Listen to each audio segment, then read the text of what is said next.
પીએમજેની ફરિયાદો માટે helpline number જાહેર કરાયો છે। ખ્યાતિકાંડ બાદ યોજનાને લઈને સવાલ ઉઠ્યા હતા।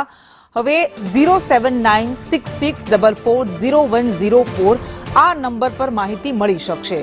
યોજનાકીય માહિતી, કાર્ડ બેલેન્સની માહિતી મળી શકશે, હોસ્પિટલની માહિતી, આ ઉપરાંત પેકેજની માહિતી પણ આ નંબર પરથી મળી શકશે। પીએમજેની ફરિયાદો માટે હેલ્પલાઇન નંબર જાહેર કરવામાં આવ્યો છે અને આ નંબર પરથી તમે આ તમામ વિગતો મેળવી શકો છો। યોજનાકીય માહિતી હોય, કાર્ડ બેલેન્સ હોય, હોસ્પિટલની માહિતી હોય, વધુ વિગત સાથે સંવાદદાતા હિરેન રાવલ જોડાઈ ગયા છે। કઈ રીતે આ હેલ્પલાઇન નંબર ઉપયોગી રહેશે હિરેન?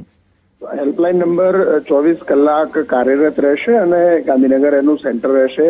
જે દર્દીઓ અથવા તો જેને જરૂરિયાત છે એવા લોકો આ પીએમજેવાય કાર્ડની માહિતી હોસ્પિટલમાં જાય છે તો કઈ હોસ્પિટલ આ કાર્ડ સાથે સંકળાયેલી છે એની માહિતી પણ જે દર્દી હશે એના પરિવારજનો મેળવી શકશે। કેટલી વખત એવું થતું હોય છે કે સારવાર પછી ધ્યાનમાં આવતું હોય છે કે અહીંયા પીએમજેવાય કાર્ડ ચાલતું જ નથી, એનું પણ નિરાકરણ આવી શકશે। આ ઉપરાંત નવા કાર્ડના રજીસ્ટ્રેશનથી લઈ કાર્ડ રજીસ્ટ્રેશન કોઈએ કરવું છે તેના માટે શું જરૂરિયાત છે, ક્યાં જવું, એટલે બેઝિક માહિતીથી લઈ અને જે પેકેજ હોય છે, દાખલા તરીકે ની રિપ્લેસમેન્ટ કરવાનું છે તો ની રિપ્લેસમેન્ટ માટેના અલગ અલગ પેકેજ છે, કેન્સર માટેના અલગ અલગ પેકેજ છે, તો દર્દીની જરૂરિયાત પ્રમાણે કયું પેકેજ કેટલા લાખનું હોય છે એ આ ઉપરાંત અગાઉ સારવાર કરાવેલી છે તો એની અંદર બેલેન્સ કાર્ડની અંદર કેટલાનું પડ્યું છે એ તમામ માહિતી પણ આ નંબર ઉપરથી મળી રહેશે।